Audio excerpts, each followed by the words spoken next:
Hoje nós vamos meditar um pouquinho sobre um texto muito conhecido. Foi o primeiro texto que eu usei para pregar o meu primeiro sermão, quando eu estava no seminário ainda, para a tarefa de pregação, numa aula que eu tive. E hoje meu entendimento é 1000% diferente. Vamos ler Romanos 12, só o versículo 1.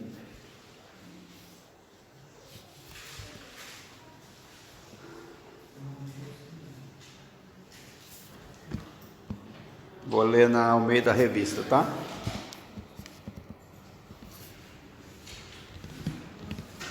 Rogo-vos, pois, irmãos, pela compaixão ou pelas misericórdias de Deus, que apresenteis os vossos corpos em sacrifício vivo, santo e agradável a Deus, que é o vosso culto racional. O capítulo 12 de Romanos muda o foco do livro, da carta de Romanos. Até o capítulo 11 ele está dando instruções doutrinárias, está explicando as coisas da fé. No 12 ele começa a pôr a fé em prática. E a primeira coisa que ele ordena, Deus fala por meio do apóstolo Paulo, a primeira coisa que ele ordena é: apresentem os seus corpos como sacrifício vivo, como sacrifício santo e como sacrifício agradável a Deus. É a prática nossa. Por que o corpo? Nós temos visto que o nosso corpo é o que recebe influência do mundo. E as coisas que nós recebemos entram na nossa alma e afetam a nossa mente, que tem emoções, pensamentos, sonhos, desejos. E ele já começa direto: ofereçam os seus corpos como sacrifício vivo. Mas ele não está só falando uma ordem, repara no verbo, rogo-vos. É muito intenso, sabe? É como se ele quisesse dizer no sentido de mais do que solicitação, sabe? É um clamor de Deus para você. É algo divino que nós não temos como falar não se nós percebemos o que ele diz na sequência: pelas suas misericórdias. Nós temos visto hoje uma religiosidade de todo mundo que se diz cristão, inclusive quem fala que é evangélico, de um movimento interno, sabe? Uma fé internalizada. Eu creio, eu amo, eu espero, eu confio, eu dependo de Deus. Isso tudo internamente. É uma fé muito emotiva, muito racional, não gera um movimento externo. E aí nós acabamos acreditando que nós, por termos o Espírito Santo, somos guiados por Deus nesse movimento interno. E que aí as nossas coisas que nós fazemos no dia a dia tem a bênção do Espírito Santo, porque ele está em nós. E que essas coisas todas são a nossa oferta para Deus, como se fosse uma vida igualzinha das pessoas do mundo que não tem fé, com simplesmente um conteúdo diferente. É uma religiosidade interna, mas uma prática externa que não acompanha o que a pessoa lê na Bíblia, que não acompanha o que Jesus fez e mostrou, e disse que nós faríamos obras maiores. É muito diferente. É uma fé rasa, interna, mesmo que atinja o coração e atinja a mente, mas fica dentro. E você pergunta, a pessoa não consegue explicar, às vezes fica em dúvida. E aí você vê a vida prática de fruto e não tem testemunho de vida. Você pergunta para a pessoa: a sua semana, como a Marjorie perguntou ontem numa visita, sua semana foi gerando fruto de vida ou fruto de morte? A pessoa acredita realmente que ela gera fruto de vida, vivendo igualzinho as pessoas do mundo. porque ela pensa em Jesus. Ela está conectada o tempo todo com Jesus. Ela tem um conhecimento bíblico. E mesmo se vendo como pecador limitado, acredita de verdade que ela agrada a Deus. Porque ela deixou entrar algo que ela acredita que é verdade. E ela vive na capacidade humana. Ela crê que Deus cura, mas ela não crê que Deus usa ela para curar. E aí ela pede para Deus curar, tanto ela como alguém. E aí vem aquelas mensagens de enxurrada que a gente ouve: coloquem tal pessoa em oração, está com enfermidade, orem por tal pessoa, orem por esse, orem por aquele, orem por isso, orem pelo todo mundo, como se o crente fosse chamado para orar 24 horas. Mas ele não é chamado para orar 24 horas, ele é chamado para estar conectado com Deus o tempo todo, 24 horas, mas em movimento. Tem que ter um movimento. Por isso que ele fala do corpo. Ofereçam, apresentem o seu corpo para Deus. Não é interno, tem que ter movimento, passos dados, toques, palavras faladas, visões. Você tem que viver a vida prática, numa oferta para Deus. E não achar que porque o Espírito está em você, o que você faz é de Deus e Ele aceita. É diferente, é mais profundo. Deus quer ver algo que agrada a Ele. É um sacrifício vivo, santo e agradável a Ele. E eu pergunto, qual é o sacrifício que agrada a Deus? O que você tem feito de sacrifício agrada a Deus? Porque simplesmente você o ama? Mesmo Isaías falando que somos todos impuros, nós ainda acreditamos que as nossas obras humanas são suficientes para agradar a Deus. Isaías 64, 6, ele fala que estamos todos impuros por causa do nosso pecado, quando mostramos nossos atos de justiça. Atos de justiça. Nossos atos de justiça, e não de Deus. Quando mostramos nossos atos de justiça. Não passam de trapos imundos. Como as folhas das árvores, murchamos e caímos, e nossos pecados nos levam embora como o vento. E o Senhor vem na palavra e exorta, e exorta, e exorta, para a gente não ficar nessa, para a gente sair do movimento humano de Marta, que quer trabalhar para Deus do jeito dela, à distância, e chegar a viver como Maria, aos pés, num movimento. A impressão que dá é que Maria ficava de joelho orando o tempo todo, aos pés de Cristo o tempo todo, diante do trono da glória, sem fazer nada, mas não é verdade. Ela pegava o melhor, a intimidade. Isso gerava movimento interno e externo. É diferente, é o oposto de Marta, que ficava só trabalhando sem ter intimidade.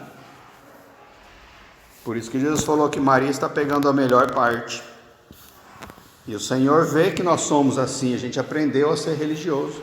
E Ele vem e começa o tempo todo a jogar instruções, a derramar vida, gerar movimento. Ele é delicado, mas Ele quer empurrar a gente. Diz que o Espírito é como um vento. Ele quer ver as pessoas pararem de guiar o seu barquinho a remo na força do braço. Ele quer que a gente abra a vela da fé e solta o cabo da nau. E para Ele encher com o Espírito Santo essa vela e te mover, para fazer você ir rápido, agindo, porque o mundo está acabando. Jesus está voltando, pessoas estão morrendo, indo para o inferno, não estão vendo testemunho de vida. Deus tem pressa. E o povo de Deus está pedindo para Ele fazer. Ele falou: você é meu braço agora. Você é meu olho. Você é minha boca. Você é meu corpo. Vai lá e toca o enfermo. Vai lá e prega o reino. Vai lá e abençoa. E nós pedimos para Deus: Deus, cura o enfermo. Deus, abençoa. Ele não vai descer para pôr a mão em ninguém. Ele já desceu. Ele subiu de volta e enviou o Espírito para nós. para a gente que está aqui, pôr a mão no enfermo. Daí a gente segura a mão, ergue e pede. Não acontece. De vez em quando ele tem misericórdia e cura alguém, mas não é esse o propósito. O propósito é a gente impactar o mundo, mostrar seres diferentes, uma nova raça, um povo diferente, de um outro reino, que vive no céu, com o corpo aqui na terra, que tem a mente voltada para o céu, que crê nas coisas celestiais e que traz elas para a terra pela fé, num movimento em favor de quem precisa. E Deus vem e começa a rogar. Estou rogando, solicitando, encorajando, exortando, animando, insistindo. Estou rogando, estou apelando seriamente, estou apelando para vocês com ardor. Isso é rogar. Eu estou falando, vocês não vão me ouvir. Estou falando, estou rogando, rogo-vos.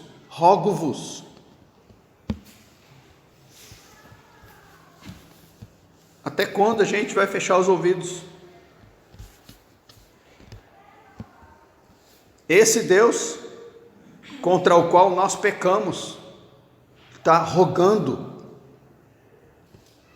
Vocês pecam contra mim, mas eu tenho longanimidade. Sou tardio em irar-me. Enquanto isso eu rogo-lhes, apesar do seu pecado, da sua vida limitada e torta, ouçam-me, pelas misericórdias que eu tenho derramado. Não é misericórdia que se renova toda manhã, não. É mais específico. Nós estamos falando de Romanos. Leia depois Romanos todo e começa a reparar o que Deus deu para nós.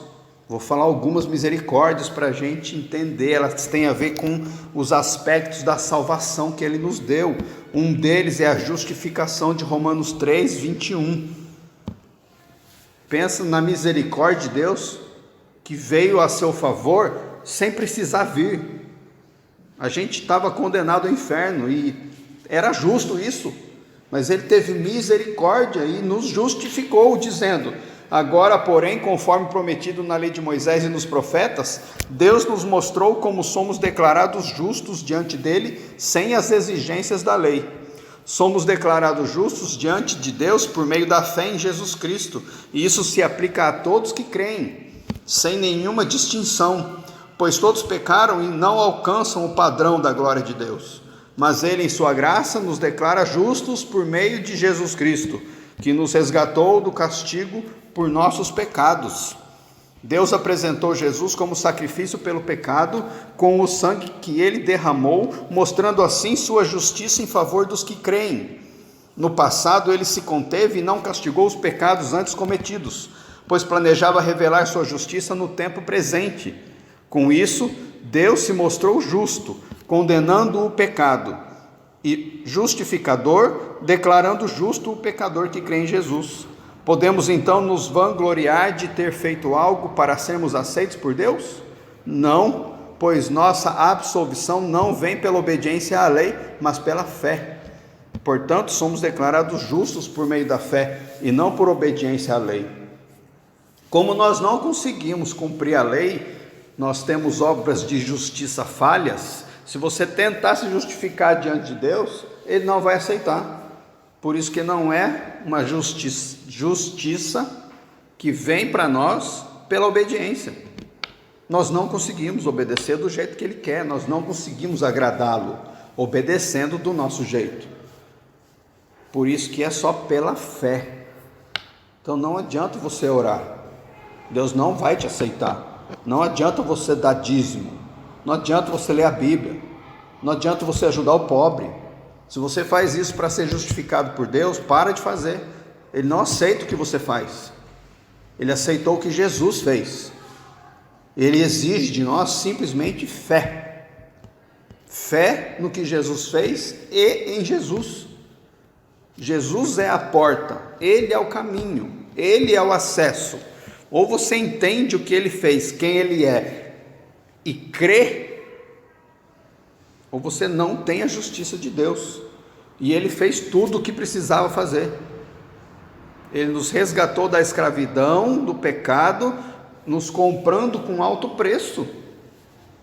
Alto preço, o sangue dele até a última gota, corpo destruído, mãos e pés cravados, coroa de espinhos machucando, humilhado, nu,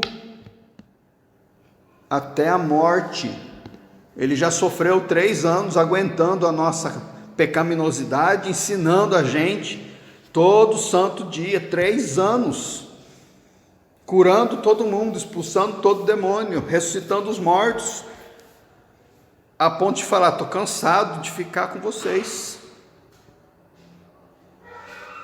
Depois disso, ele ainda encarou a paixão dolorosa e morreu por nós, para cumprir tudo o que precisava ser cumprido. E ele exige uma coisa só: tenham fé. Não precisa ter dinheiro, não precisa ter Bíblia, não precisa se ajoelhar, não precisa nem olhar para o céu e orar. Você não precisa gastar 1/1000 do seu tempo. Você não precisa dar 1 centavo para ninguém. Ele exige fé. Fé. Isso é misericórdia. A gente não tem fé, ele nos dá a fé para a gente poder ter fé. E ele dá a fé e a gente não usa a fé que ele deu. Então ele fala: rogo-vos, pelas misericórdias que eu estou te dando e já te dei. Estou pedindo para vocês, lembrem da minha misericórdia, eu justifiquei vocês. Cristo Jesus é a sua justiça, lembrem-se disso. Vocês não têm como retribuir isso, então tenham fé. Segunda misericórdia, a reconciliação de Romanos 5:10. Pois se quando ainda éramos inimigos de Deus, nosso relacionamento com Ele foi restaurado pela morte de seu Filho. Quando éramos inimigos, nosso relacionamento foi restaurado pela morte de seu Filho. Agora que já estamos reconciliados, certamente seremos salvos por sua vida. Nós éramos inimigos e a misericórdia dele nos alcançou e nos fez sermos filhos reconciliados. Estávamos longe, havia um véu que separava ele de nós. Jesus veio e rasgou o véu e aproximou de novo o que era inimigo, transformando isso em filhos. Lembrem-se dessa misericórdia. Hoje você tem acesso a um pai e não a um juiz. Hoje você pode entrar no Santo dos Santos, onde somente os sacerdotes, 1 por ano, uma vez podia entrar, correndo o risco de morrer se tivesse em pecado. Hoje é o acesso liberado pela misericórdia. Você pode simplesmente entrar, falar, ouvir, desfrutar, receber vida e fazer a sua oferta de sacrifício. Lembrem-se das misericórdias. Ele está pedindo para que vocês, por meio das misericórdias, façam algo. E não é só isso, a sua graça abundante foi derramada em Romanos 5:20. A lei foi concedida para que todos percebessem a gravidade do pecado. Porque a lei, ela intensifica o pecado, a gente viu semana passada. Mas à medida que o pecado aumentou, onde abundou o pecado, superabundou a graça. À medida que o pecado aumentou, a graça se tornou ainda maior. Portanto, assim como o pecado reinou sobre todos e os levou à morte, agora reina a graça que nos declara justos diante de Deus e resulta na vida eterna por meio de Jesus Cristo nosso Senhor. Onde abundou o pecado em nós, Deus superabundou a graça. Isso é misericórdia, não precisava ter dado graça desse jeito, mas imagina o tanto de pecado que agrediu Deus desde a queda de Adão e Eva. Todo dia, de toda pessoa, todo ser humano que nasceu, pecou todos os dias, muitas vezes contra Deus, em toda a era da existência humana. Tem noção de quanto isso é abundante? Tem noção de que ele fala diferentemente do nível da abundância de pecado para o que ele fez? Se abundou o pecado e a gente não tem como contar, ele fala que a graça superabundou. Se você pecar 1 milhão de vezes na sua vida, o que é superabundar a graça sobre você? É considerar como se você não tivesse pecado nenhuma vez. Você está justificado, perdoado, regenerado, restaurado. Ele apaga o seu pecado, pega ele e joga no fundo do mar. Esquece. Isso é superabundância de graça. E ele não precisava ter tido essa misericórdia, mas teve. Lembre-se disso. E ele está rogando para que você, se lembrando disso, faça algo. E não é só isso. Hoje você é a habitação do Espírito Santo, em Romanos 8:9. Você sabe disso. Vocês, porém, não são controlados pela natureza humana, mas pelo Espírito, se de fato o Espírito habita em vocês. E se alguém não tem o Espírito de Cristo, a ele não pertence. Temos perguntado para muitos crentes: se você morrer agora, você vai para o céu? Quase todos titubeiam. Não tem certeza se vai para o céu. A palavra diz que o Espírito de Deus confirma com o nosso espírito que nós somos filhos de Deus. Então, se você não tem certeza, não tem o Espírito, porque ele confirma com você. Ele confirma, você tem certeza, está confirmado, é um carimbo, um selo que ele te dá. Eu tenho o Espírito, eu sou filho de Deus, e se eu morrer agora, eu vou para o céu, porque eu já estou lá. E aí, para confirmar que a pessoa tem ou não tem, eu pergunto: quem é Jesus para você? Sempre pergunto quando eu encontro alguém novo: quem é Jesus para você? É tudo para mim, é o meu amor, é meu Deus. E a Bíblia fala que ninguém fala que Jesus é Senhor se não for pelo Espírito Santo, e quase ninguém chama Jesus de Senhor. E ele confirma que a pessoa não tem o Espírito. Se ela não tem o Espírito, tudo que a gente está lendo não se aplica à pessoa. Ela não é salva, não é justificada, não é habitação do Espírito, não é regenerada, não recebeu a graça superabundante, está numa fé racional, emocional, que nunca vai ser capaz de transformar a vida dela, e muito menos mover ela como um barco à vela, porque não tem fé, porque a fé vem do Espírito, que não habita na pessoa. Então, se você não tem certeza se você vai para o céu hoje, vai para casa, se acerta com Deus e não sai de lá até ele te dar certeza. Se arrepende do pecado, clama por vida, pede perdão, pede para morrer. Ele vai te mortificar jogando você na cruz, e de lá ele vai te dar o Espírito Santo e te renascer. Não fica com essa dúvida, senão vai continuar na religiosidade que vem para a igreja para ser abençoado, e o propósito não é esse. Mas não para por aí. Tem a eleição divina de Romanos 8:28. E sabemos que Deus faz todas as coisas cooperarem para o bem daqueles que o amam e que são chamados de acordo com o seu propósito, pois Deus conheceu de antemão os seus e os predestinou para se tornarem semelhantes à imagem de seu Filho, a fim de que ele fosse o primeiro entre muitos irmãos. Qual é o bem que Deus quer fazer em você? Fazer você ser a imagem de seu Filho. Ele vai pegar você, tão pequenininho, limitado, contaminado de pecado, vai quebrar esse vaso e vai reconstruir, quebrar e reconstruir, quebrar e reconstruir, cada vez mais parecido com Jesus Cristo. Pois Deus conheceu de antemão os seus e os predestinou para se tornarem semelhantes àquele. Assim, todas as coisas cooperam para este bem. A pessoa quer o bem financeiro, o bem da cura, o bem do relacionamento restaurado, o bem do emprego, o bem do carro, qualquer coisa, que não é o bem que a Bíblia fala. É o bem que é a imagem de Jesus. Ele te elegeu para isso, te predestinou para isso, olhou você antes de você nascer. Falou, esse aqui vai ser igual meu filho Jesus. Aí nasceu no pecado, totalmente diferente.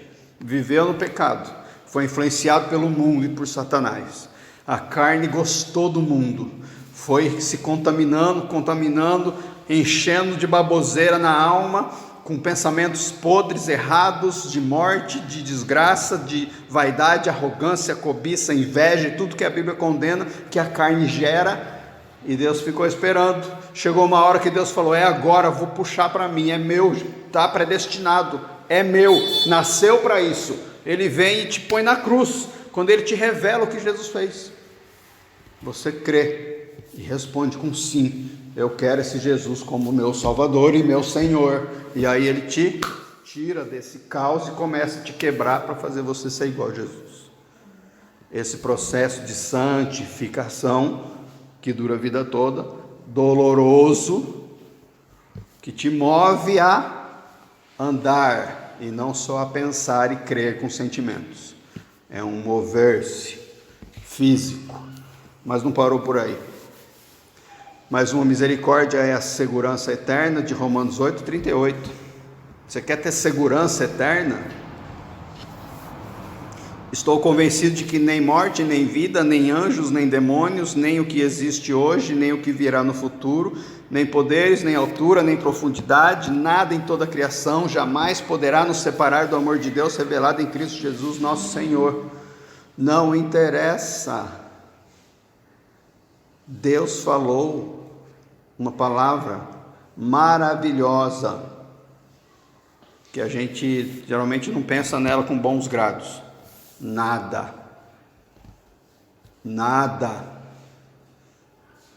Ele não disse quase nada. Ele falou nada. Na criação, no passado, no presente, no futuro. Nada pode te separar do amor que está em Cristo Jesus. Isso é segurança. Você está lá já.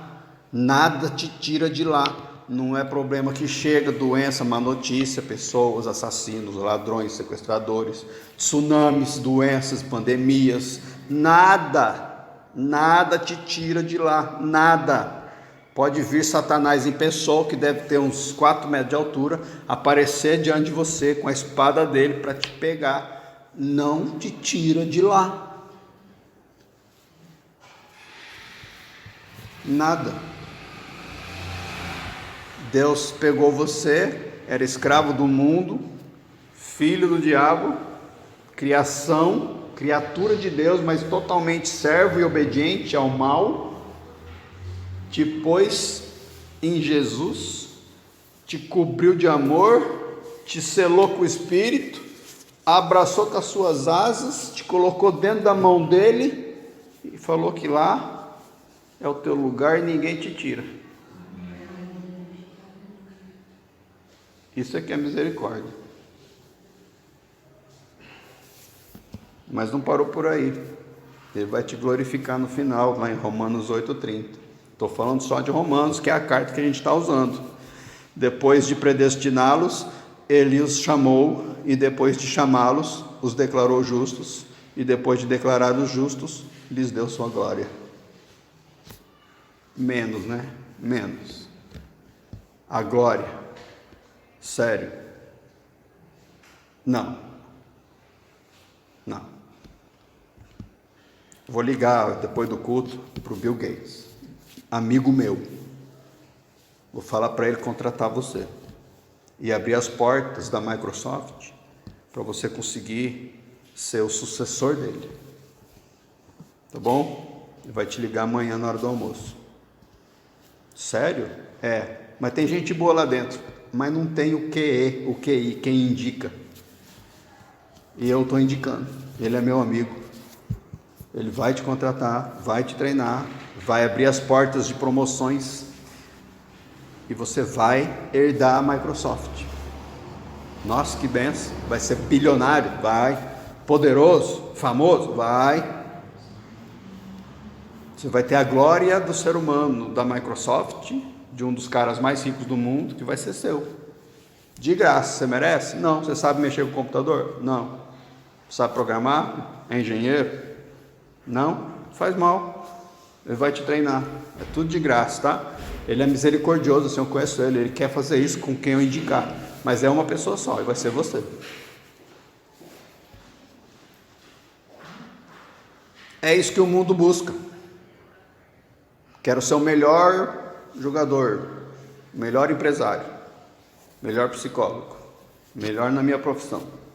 Quero ser o marido perfeito, o pai perfeito, mãe perfeita. É isso que o mundo busca. Sabe o que Deus vai te dar? Ele não chamou você para receber a riqueza dele, que é muito maior do que a Microsoft. Ele não chamou você para receber o poder dele, que é muito maior do que o Bill Gates dentro da Microsoft. Ele não recebeu para você, ele não te chamou para você receber a cura, para você viver 300 anos. Sabe o que ele vai te dar? A glória. Sabe o que é a glória? É o ser dele, o ser. Quando a glória de Deus chega, é o ser dele, na plenitude de Deus que chega. Outro dia nós falamos do sol, talvez, não lembro se eu falei. Se você chegar perto do sol, não precisa encostar, ele vai te destruir antes de chegar nele, porque ele é muito poderoso. Chega perto do fogo, não precisa pôr a mão lá para queimar, é poderoso.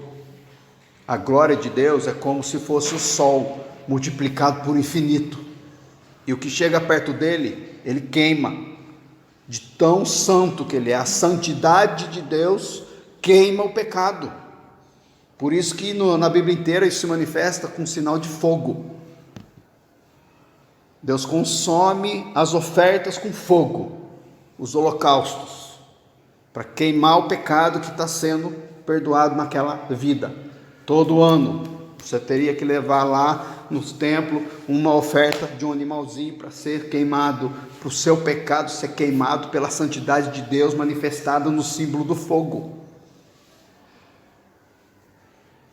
Porque Ele quer que você entre no Santo dos Santos, onde a glória dele bomba, onde Apocalipse 5 diz que os anjos, os serafins, que nem todos vão ver, porque estão lá diante do trono ministrando, na sala do trono do Rei do Universo, louvam a Deus o tempo todo, e os batentes tremem do templo de Deus, que não é de pedra, e sai fumaça do batente do templo de Deus com a voz dos serafins.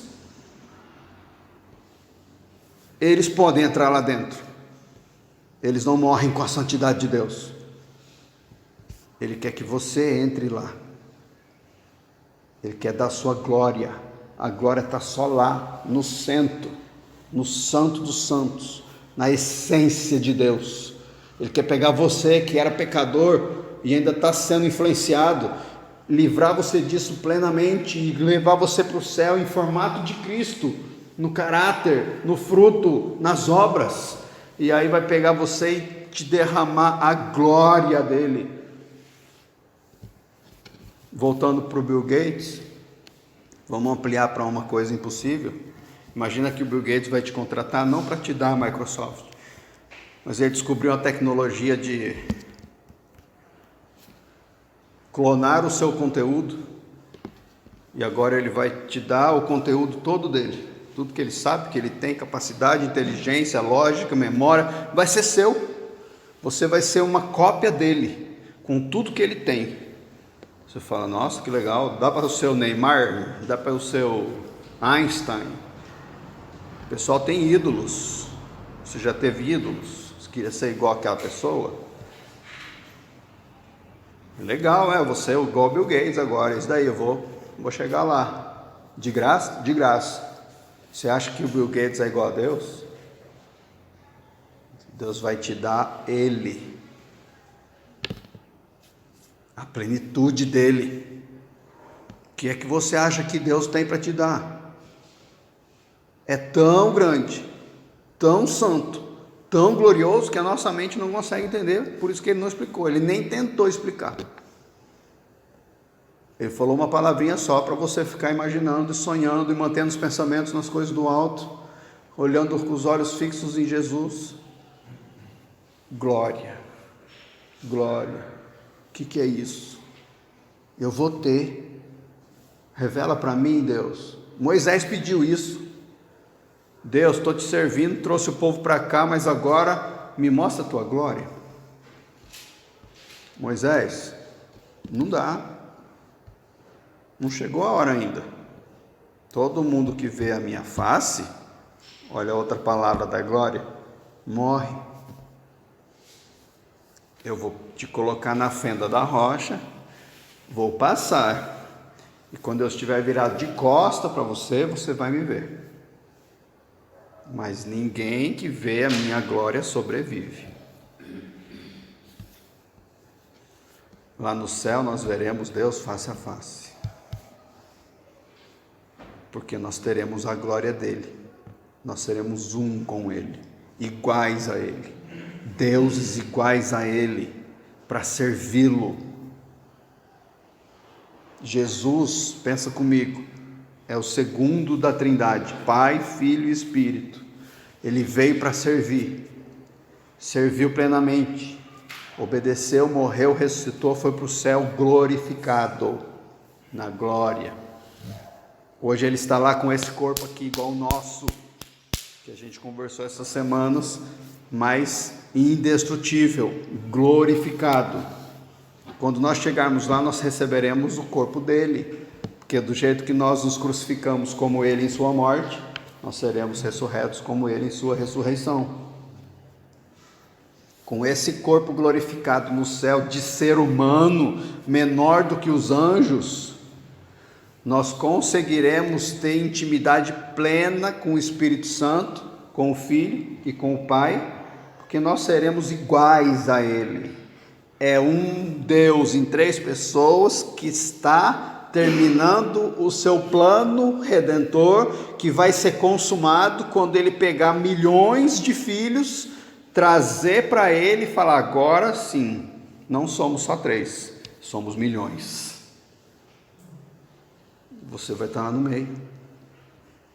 E se você pensar direito nisso e mover-se do jeito que ele pediu no nosso texto, você vai receber o direito de entrar no Santo dos Santos, onde nem todo mundo vai entrar. Mas não é só isso.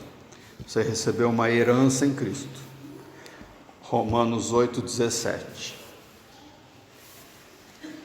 Se somos seus filhos, então somos seus herdeiros, e portanto, co-herdeiros com Cristo. Se de fato participamos de seu sofrimento, participaremos também da sua glória. Quem que vai receber a glória? Quem sofre. Não dá para participar da glória se não participar do sofrimento. Paulo falou, ele entendeu isso. Em outro texto ele fala: eu quero conhecer a Cristo. Quero a participação dos seus sofrimentos, para, de alguma forma, conseguir a ressurreição dentre os mortos. Misericórdia te deu isso. Misericórdia te deu a herança de ser co-herdeiro com Cristo. A misericórdia te fez ter segurança eterna, ser eleito, ser habitado pelo Espírito, ter a graça superabundante, ser reconciliado, ser levado à identificação com Jesus para ser a forma dele, igual a ele, e te justificou para falar de algumas coisas. Não esquece disso. Porque o nosso texto de Romanos 12:1 fala: rogo-vos por essas misericórdias. Lembrem-se disso. Estou pedindo para vocês, se lembrando disso agora, façam o seguinte: apresentem. É um movimento. Apresentem. Vou convidar vocês agora para ficar de pé.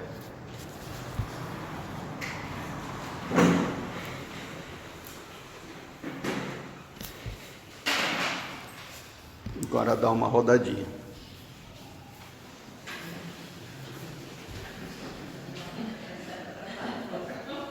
Agora pode sentar. Obrigado.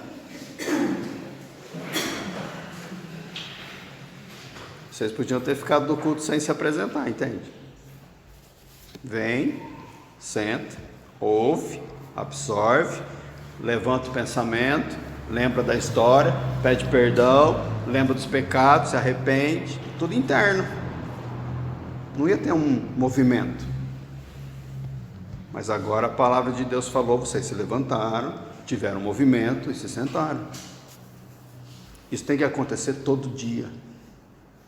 A palavra falou, levanta. A palavra mandou perdoar, levanta e vai. Mandou pedir perdão, levanta e vai. Mandou curar o enfermo, levanta e vai. Mandou abençoar o inimigo, levanta e vai. Não é em pensamento. Deus, em nome de Jesus, lá no quarto secreto, eu estou sendo perseguido, tem pessoa que me odeia, pode ser no trabalho, em casa, ou amigo, sei lá. Abençoa ela, Senhor. Não é isso. Tem que ter um movimento. A pessoa tem que ver. Coloca a brasa viva na cabeça dela. Não é orando. Pega a brasa do amor, chega na pessoa e joga nela. Ama ela. Serve ela. Preparás uma mesa para mim diante dos meus inimigos. Ninguém quer isso, né? Quer os inimigos lá diante, longe. E uma mesa farta, que olha aqui, ó. Olha para mim. Inimigo, ó, tô com Deus. Você não tá. Não é isso. É uma mesa farta diante dos meus inimigos, o inimigo ali, ó, do outro lado da mesa. E você servindo ele. Tem que ter um movimento de impacto. Um amor contagiante. Um perdão que não se magoa. O júbilo da perseguição. Você consegue? Não consegue. Por isso que ele falou, apresentem. É para apresentar. Porque eu não consigo nem começar esse processo. É muito santo para mim. É muito amor para mim. É muito divino. Por isso ele deu o Espírito Santo. Não é o Espírito que vai te ajudar a fazer, entende? É o Espírito que vai pegar você e vai fazer no seu lugar. Você vai acompanhar o movimento. Você fala, não quero. Minha vontade é dar um soco na cara. O Espírito vai falar, exatamente. Deixa eu crucificar essa vontade e aí eu vou te levar lá para fazer do meu jeito. Vamos. Aí que ele faz? Lembra do versículo. Negue-se a si mesmo. Nego a vontade de dar o soco na cara. Tá bom, neguei, vai, e agora? Toma a tua cruz, porque fora da cruz eu não tenho movimento, não tenho poder sobre você. Você já largou o movimento de raiva, de agressão e mortificou a carne. Porque não adianta acabar com o sentimento se a motivação interna continuar, entende? Então você acaba com o movimento negando ele e vai para a cruz para negar a causa dele. Quando você vai para a cruz e mortifica de novo lá a carne, além de já não ter mais vontade de socar a cara da pessoa, o Espírito está livre para te levar. E aí ele vai falar, agora vamos seguir Jesus. Estou te ensinando, vem comigo. E te leva com a fé cheia na vela do teu barquinho. E aí o milagre acontece. O poder manifesta. Apresentem. Apresentem o quê? Tem um sentido lá do Antigo Testamento. Ó. Você vai pegar o animal e vai apresentar diante do sacerdote como uma oferta pelo seu erro, pelo seu pecado. Tem que ir lá, cuidar do animal, pagar caro no animal. Não é qualquer animal, não é uma fera do campo, que é barato. É um animal doméstico, criado, sem defeito. Caro, quem não tem dinheiro, pode ser umas pombinhas ali, mas tem que ser perfeita. Porque ela tem uma relação com você íntima. Você vai chegar na frente daquele sacerdote, vai pôr a mão no animal. Você acha que o animal não sabe que vai morrer? Tem sangue em volta já dos outros animais. Ele viu o sangue, ele sabe que vai morrer. Ele olha para você e fala, o que você está fazendo? Eu sou inocente. Você vai me matar mesmo? Você pega, dá a mão para o sacerdote pega a tua mão, põe no bicho e ora.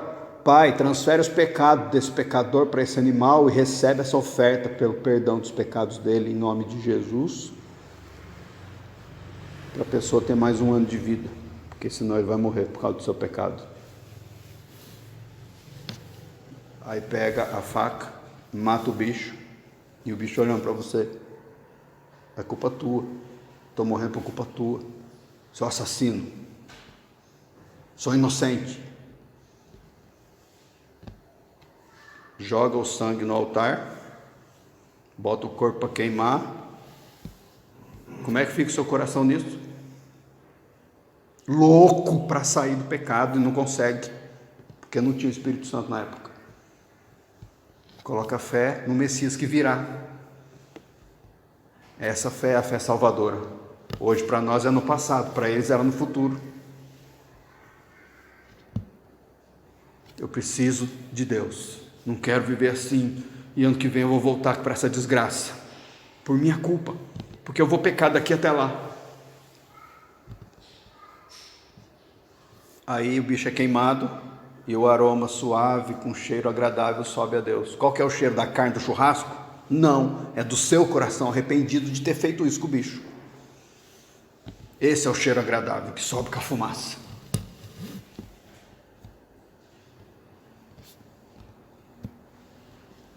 Apresentem, tem esse sentido. É você pegar e pôr de lado. Eu vivo para ganhar dinheiro, eu vivo para ter saúde, eu vivo para cuidar da família, eu vivo para eu ter um descanso, para ter uma aposentadoria segura, eu vivo para mim, eu vivo para o mundo. Apresentem agora. Tira isso daqui e põe de lado ali.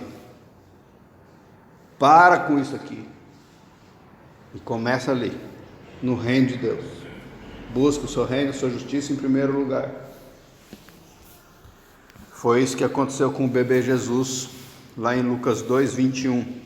8 dias depois que ele nasceu, quando o bebê foi circuncidado, chamaram-no Jesus, o nome que o anjo lhe tinha dado antes mesmo de ele ser concebido. Então chegou o tempo da oferta de purificação, como era a exigência da lei de Moisés. Seus pais o levaram a Jerusalém para apresentá-lo ao Senhor. Apresentá-lo ao Senhor, bebezinho, está aqui, ó, nasceu. 8 dias de vida, Deus, tó. Jesus está aí. Pois a lei do Senhor dizia: se o primeiro filho for menino, será consagrado ao Senhor. Assim, ofereceram o sacrifício exigido pela lei do Senhor: 2 rolinhas ou 2 pombinhos. Apresentaram Jesus e fizeram a oferta. Foram fiéis à palavra. A preparação da oferta, da apresentação, é um símbolo da adoração da pessoa. Deus está falando: me adore, apresente-se todo dia. Apresente-se como? O seu corpo. Dá para apresentar a alma sem apresentar o corpo? Não.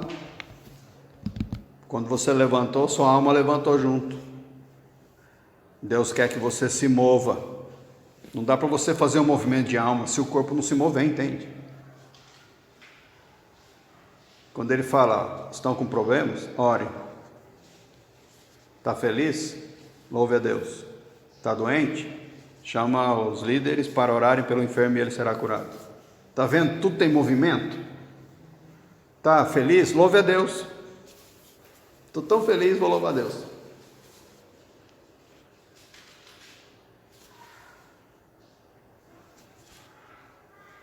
Sentiu a minha alegria? Não sentiu? Deus também não. Mas eu estou alegre. Está vendo? Se não tiver movimento, sem movimento, para que serve? Entendeu? Você vai chegar amanhã diante de uma pessoa endemoniada, com certeza. Ela vai falar uma besteira tão grande para você que o diabo colocou na boca dela. Algo negativo, de morte, porque ele vem para matar, roubar e destruir. Mova-se. Acaba com essa morte na vida da pessoa. Fala, põe a mão, ergue. Achei bonitinho Samuel aqui, porque a Bíblia fala que os homens orem com mãos erguidas. Ele nem sabe já ergueu a mão. Mãos santas. Tem que ter movimento. Senão a gente fica todo mundo de joelho prostrado, porque o mundo nos envolve, a gente fica clamando para a misericórdia se renovar, nos livrando o tempo todo. E não levanta como soldados para avançar no reino. Deus quer a totalidade, corpo, alma e espírito. E não é possível seu espírito e sua alma adorar a Deus se o corpo não adorar junto. Tem que ter uma vida completa. A alma serve a Deus por meio do corpo. Por isso que o Pai Nosso exige, dá uma dica de um estilo de vida que fala, primeiro, Pai, eu preciso do pão de cada dia. Ele não está pedindo para a alma ele pede depois. Não deixa eu cair em tentação. E para o espírito é o último, me livra do mal. Primeiro ele pede para o corpo, dá o pão de cada dia, porque é o corpo que serve a Deus, tem que estar de pé, com saúde, suprido, forte. Vou servir a Deus no corpo. Estou indo. Onde que é para ir hoje? O senhor está aí, me manda. Corpo, começa pelo corpo. A gente deixa o corpo por último. Quando eu for maduro, quando eu tiver mais unção, quando eu tiver dom, aí o senhor pode me enviar que eu vou. Hoje eu não sei nem orar, não sei fazer, não sei nada, não sei falar de Deus, então me treina primeiro. Aí Moisés fez isso, né? Não vou não, Deus manda outro. O que Deus falou? Quem fez a boca do homem? Quem fez o surdo ou o mudo? Vai, que eu vou falar por meio de você. Eu vou pôr palavra na sua boca. E Jesus falou, não se preocupem quando vocês forem colocados diante dos reis, das autoridades humanas, porque lá naquele momento o Espírito Santo dará a palavra certa para você. É só você ir. A gente sempre fala dos casos famosos da Bíblia. Moisés não sabia o que fazer diante do mar, ele parou, seu corpo não adorou mais, sua alma estava em adoração, ele foi orar para Deus, seu corpo travou. O que Deus falou? Porque está orando, avança, ergue a mão diante do mar. Tem que ter um movimento físico para abrir o mar físico, tem que ter um toque físico para tirar a doença do corpo físico, tem que ter a palavra de vida para tirar a mentira da palavra da morte na mente da pessoa, tem que falar, tem que se mover, tem que gritar com o demônio para ele sair, para ele escutar você na autoridade do nome de Jesus, e ele falar, Paulo eu conheço, Jesus eu conheço, e você eu conheço também.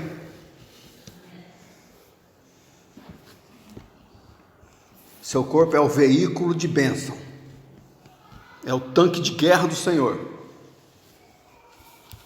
e nós usamos ele para o mal toda hora. Por isso que tem que ser, ofereçam, façam o sacrifício, porque se não fizer vai continuar servindo o mal. E o modo que você é usado no corpo indica como é que está a sua alma. O que sai da sua boca é que está cheio o coração. Os olhos refletem o estado da alma. Você tem olhos puros? Seu coração é puro? Você tem língua pura? Da sua árvore boa sai frutos bons?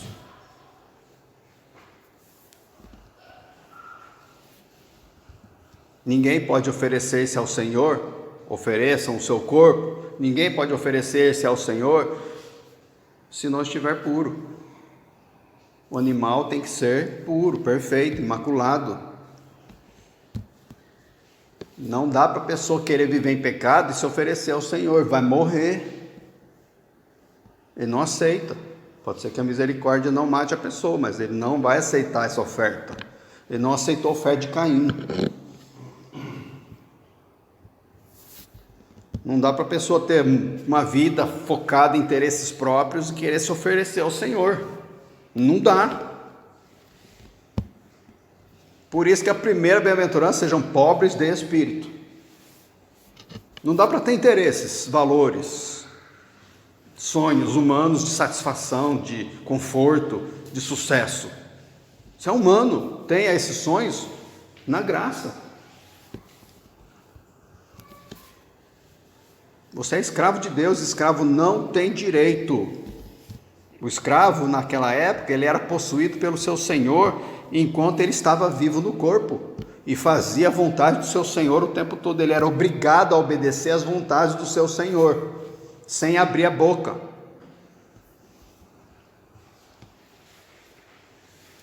Primeira Coríntios 6,19 diz: vocês não sabem que o seu corpo é o templo do Espírito Santo, que habita em vocês e lhes foi dado por Deus?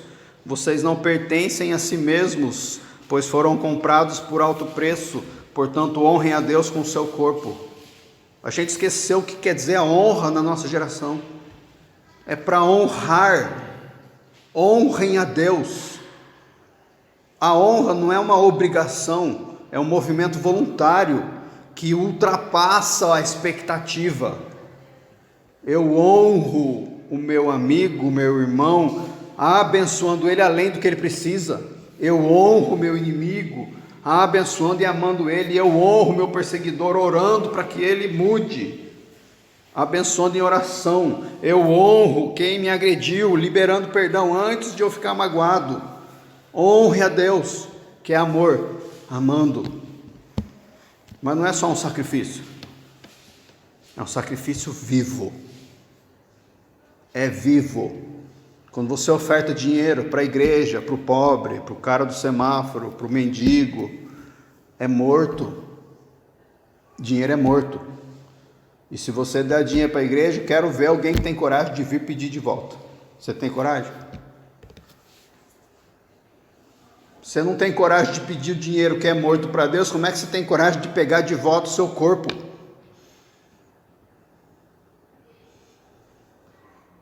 Você ofereceu ele como sacrifício vivo.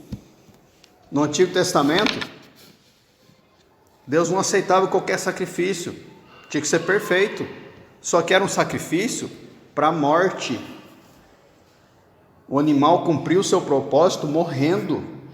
Pronto, ele nasceu para isso, foi usado e cumpriu o propósito. Parabéns, glória a Deus, uma vida foi salva por meio do sacrifício dele. Ótimo. O holocausto é o local de oferta de sacrifício. Tem 12 tipos de ofertas no sacrifício, no Antigo Testamento. E a oferta queimada, que é uma delas, representa a vida toda. Todo o ser da pessoa, o seu corpo mesmo foi ofertado, foi queimado, destruído, virou pó. Toda a vida. É essa oferta que Deus está falando para a gente fazer, de toda a vida, como se fosse queimar o que não pertence a Ele no fogo do Espírito, para não existir mais.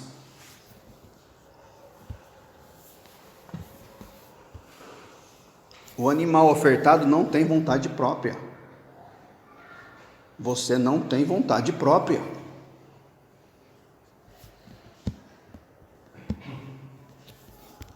Tem que ter dedicação absoluta. Quer dizer que não pode pôr Deus em segundo lugar.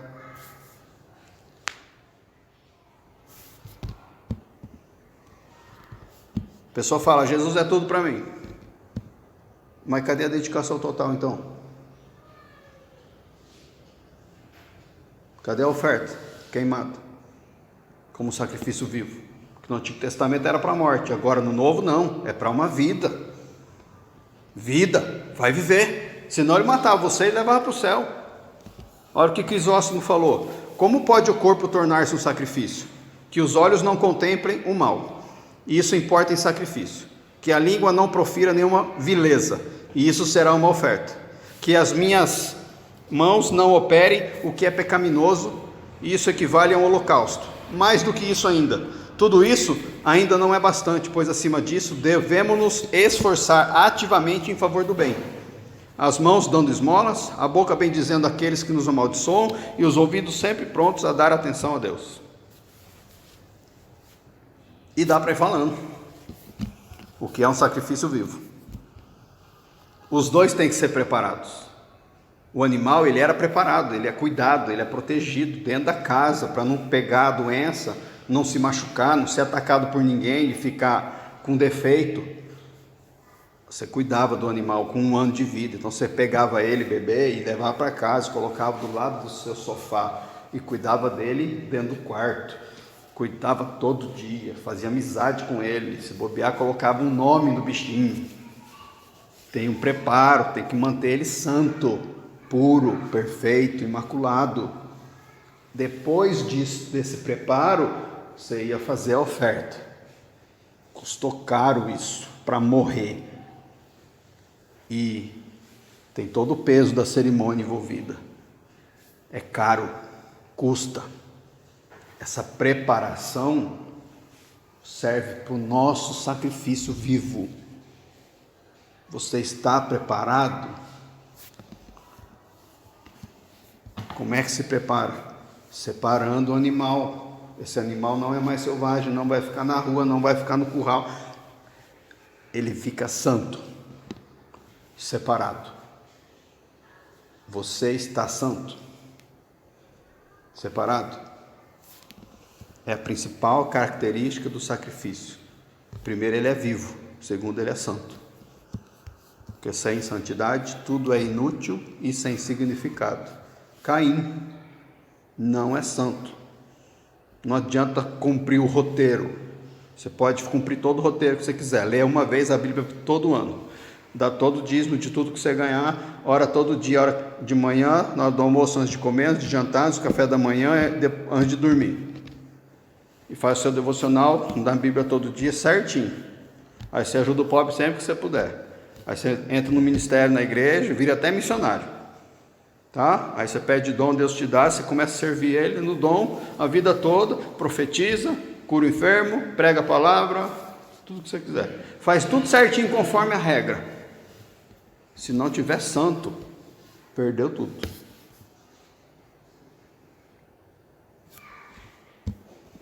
Por isso que Hebreus 12,14 fala: esforcem-se para viver em paz com todos e procurem ter uma vida santa, sem a qual ninguém verá o Senhor.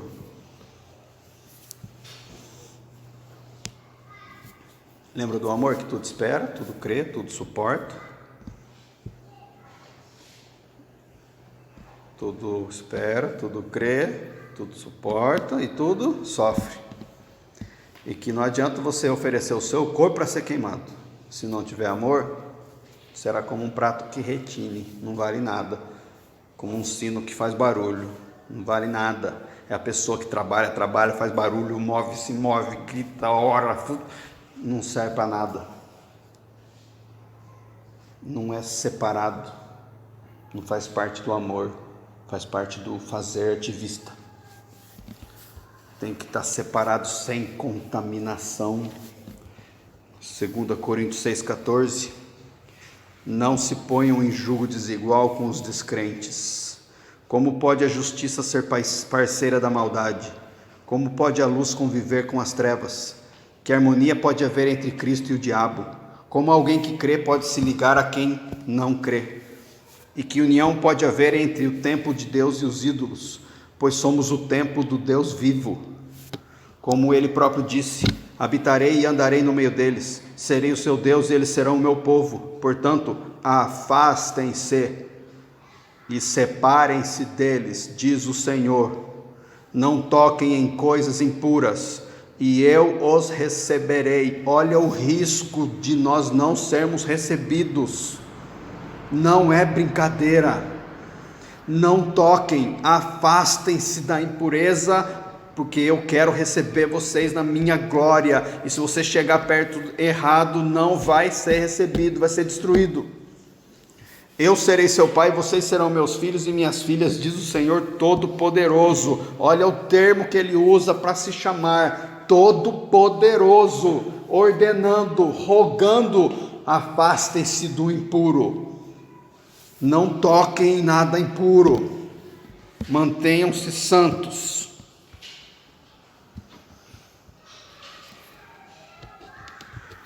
Por que será que ele falou isso? Provavelmente Paulo estava pensando no Antigo Testamento, naquelas ofertas. Será que aquilo lá agradava a Deus? O que agrada a Deus é satisfatório. Será que Deus se satisfazia com as ofertas do Antigo Testamento? Olha 2 Coríntios 5,9. Assim, quer estejamos nesse corpo, quer o deixemos, nosso objetivo é agradar o Senhor, pois todos nós teremos de comparecer diante do tribunal de Cristo, para que cada um receba o que merecer, pelo bem ou pelo mal que tiver feito neste corpo terreno.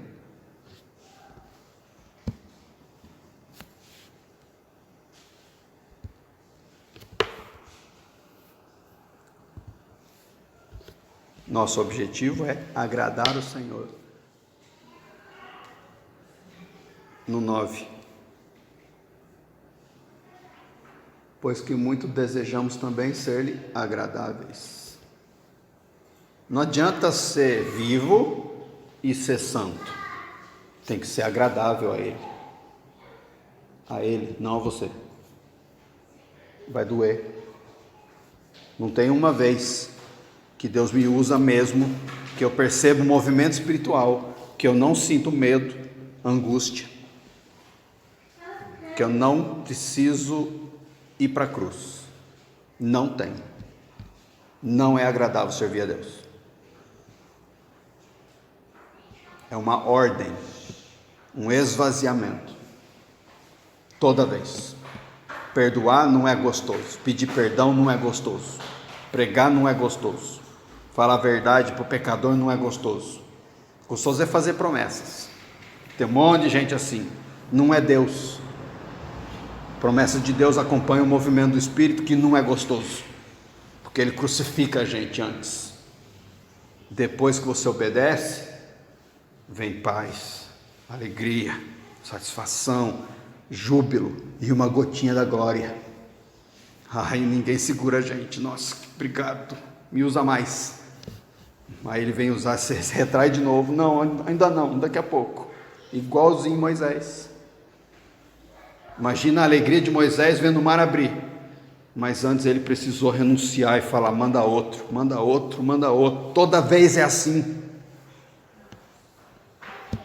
Por isso que é agradável a Deus e não a nós.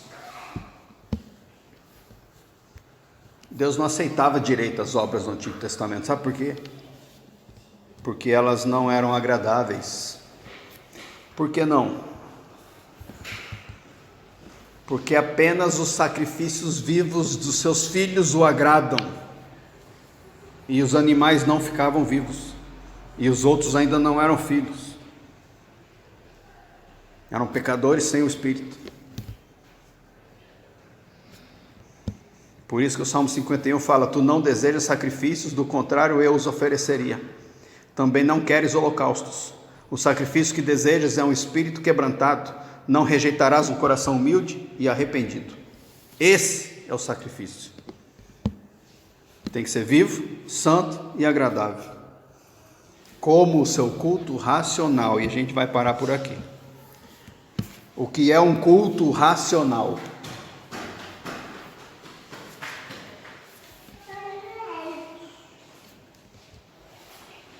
Romanos 12:1. O racional no grego tem a palavra como raiz logos. O que é o logos? É o verbo. Tem um sentido de espiritual. O verbo é Jesus. Culto espiritual em Jesus. É esse sentido. É o princípio divino da razão universal. É a mente de Cristo. Seu culto racional, que não é na sua mente limitada humana, que ultrapassa isso e vai viver o sacrifício vivo, santo e agradável no padrão de Deus. Não é no seu padrão bíblico, é no padrão bíblico de Deus. Não é na lei que a gente lê e entende, é no Espírito que dá a palavra viva para nós. O seu serviço cristão tem que ser caracterizado pelo que é divino e não pelo que é humano. Tem que ser feito no Espírito Santo e não na razão humana e nem na emoção, seguindo a palavra de Deus na vontade do Espírito. 2 textos para a gente terminar: Romanos 8, 26 e 27. E o Espírito nos ajuda em nossa fraqueza, pois não sabemos como orar segundo a vontade de Deus, mas o próprio Espírito intercede por nós com gemidos que não podem ser expressos em palavras. E o Pai, que conhece cada coração, sabe quais são as intenções do Espírito, pois o Espírito intercede por nós, o povo santo, segundo a vontade de Deus. Nós não sabemos nem orar, tem que ser no Espírito. E para terminar, 1 Pedro 2,5. E vocês também são pedras vivas, com as quais um templo espiritual é edificado. Além disso, são sacerdotes santos. Por meio de Jesus Cristo, oferecem sacrifícios espirituais que agradam a Deus. Ele não falou que vocês serão, nem que vocês podem ser. Vós também, como pedras vivas, sois. Agora. Mova-se. Vamos orar?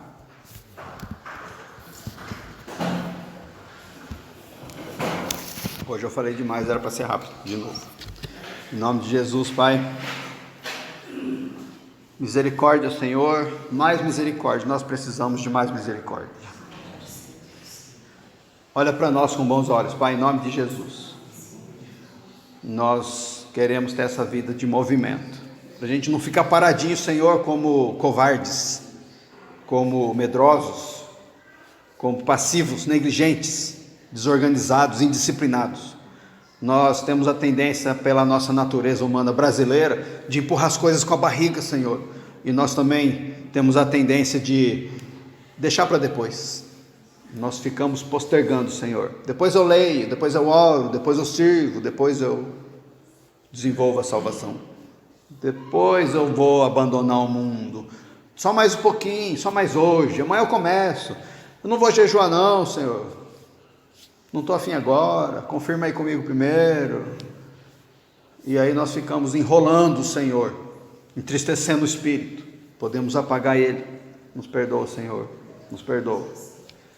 Mova a gente, Espírito Santo, infla a nossa vela da fé e mova a gente, abra as asas do Espírito e faz a gente voar alto, faz a gente falar da palavra, faz a gente crer na palavra, faz a gente obedecer a palavra, andando nela, voando nela, tocando nas vidas, tocando em corações, colocando brasas vivas nos inimigos, perseguidores. Que o seu amor que desceu sobre Cristo e fez ele viver extraordinariamente, possa fazer isso conosco.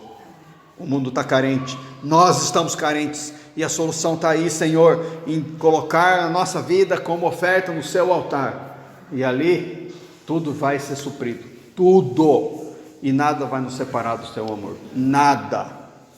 Então nós consagramos a nossa vida mais uma vez nessa noite. Nós sabemos que a palavra é dura e confronta, Senhor, mas ela é necessária. E nós nos prostramos aos seus pés nessa noite, nos submetendo à tua vontade, para que o Senhor faça algo que nunca foi feito. Como o Senhor falou, aquele que é do Senhor vai viver de uma forma que olho nenhum viu, ouvido nenhum ouviu e mente nenhuma imaginou que o Senhor tem separado para eles. É isso que nós queremos, Pai. Surpreenda-nos para a gente poder te agradar. Nós fazemos agora, Senhor, essa oferta de sacrifício vivo. Nós oferecemos o nosso corpo para Ti. Queremos abrir as nossas bocas, os nossos olhos e ouvidos. Queremos mover nossos pés, nossas mãos, e oferecer os nossos ombros para os que estão precisando de um consolo, e oferecer o Teu nome e a Tua autoridade para os que precisam de libertação, oferecer o Teu poder para os que precisam de cura, e oferecer a cruz para os que precisam de quebrantamento. Capacita-nos, Espírito Santo, nisso, e nós queremos Te agradar de todo jeito. A Ti e não a nós, em nome de Jesus, amém? Amém. O Senhor te abençoe, derrame graça, poder, o Espírito Santo derrame para você essa capacidade de viver essa vida plena hoje já, desde agora e para sempre, amém.